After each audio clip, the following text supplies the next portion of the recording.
All right, y'all, welcome. It is time to do some review on abstract art and realistic art and proportions.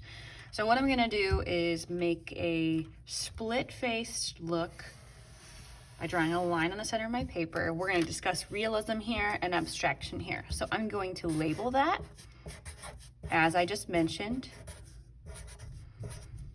Abstract is the word, and then abstraction, putting ION in parentheses just to say abstraction is what we usually say. And realism, so I'm gonna put real and then ism in parentheses. Realism and abstractionism. Real artwork based off reality, abstract artwork. Realistic is the other way we could refer to that. So make a little arrow. Realistic art. Realism, abstraction.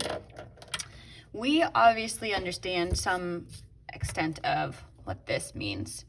So I'm going to emphasize that and write what that means. We are saying artwork is based on reality. And reality is the world around us. So it also does this. It's art that looks like real life. So I'm going to draw some strawberries. The strawberries are going to be our nod to looking like real life and an abstract one. So as example, the strawberry doesn't have to be perfect. It looks kind of like an egg if you flattened the top of it. I'm going to draw tiny little leaves that have jagged edges because that's what they have. A stem and some seeds. And they are in a pattern. The pattern's not quite like this, but it's close enough for what I'm doing. Okay, so we recognize that as a real strawberry. Now we're going to also draw a strawberry over here, and we're also going to explain abstraction. So with the whole arrow concept, I'm going to do the same thing over here first. I'm going to define it. The definition is this: detached, so not attached to something, detached from reality. This means it is separated from reality. It is not based on real life. It's pulled away from it. This does not mean totally random and weird in the sense that it has no connection to reality and what we see around us. It just means it's trying to separate. So we will do an example of a distorted strawberry, and I'm gonna make it look like I have just decided to forget the rules and go a little silly. This is as if I was trying to make my strawberry have a little bit more character, I guess is how you could explain that. Okay, so knowing that abstraction is detached from reality, we also need to make sure we understand how. So to do that, we must understand what abstract could really look like or what that means. So we're going to refer to the word detached. I'm going to grab this, jump down here, and I'm going to write down a bunch of words that basically mean detached that you can say in place of that word, or abstract even. So I'm making a funky little cloud that fills up the negative space. Negative space means white area, and the upper half, and I'm gonna put words inside here that mean detached based off abstraction.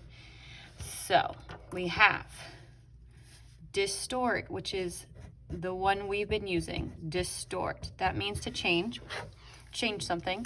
So I'm going to throw that word in here too. Change. Another word, alter. To alter something means you're making it different. You can exaggerate something, make it look more extreme. So take something we know and just go to the max. Obscure is a word that means that. Manipulate. If you manipulate reality, then you are changing it to be unique. All of those words relate to abstract art. So examples are the next thing we want to discuss. Examples and ways that you can when you can distort, ways to distort, ways to make abstract art, and examples. And then we will also do that same kind of thing over here. And I want to discuss that one first. So we're going to come back over here and we're going to write in some tips, things to do to make it more realistic.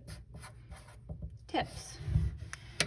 So, tip number 1, compare everything. That is meaning anything you could draw or color, any color you use or concept, compare everything, meaning make everything relate specifically how we know it in real life. So this means compare sizes, compare colors, compare locations, and so forth. ETC means etc. That means and so on, or other things that you could compare other things to. So the other one is to know that it can be mixed with abstraction, can be mixed. And so the lines that separate realism, this style with this style, can be blurred. They can be confusing which one is what. So the examples for this,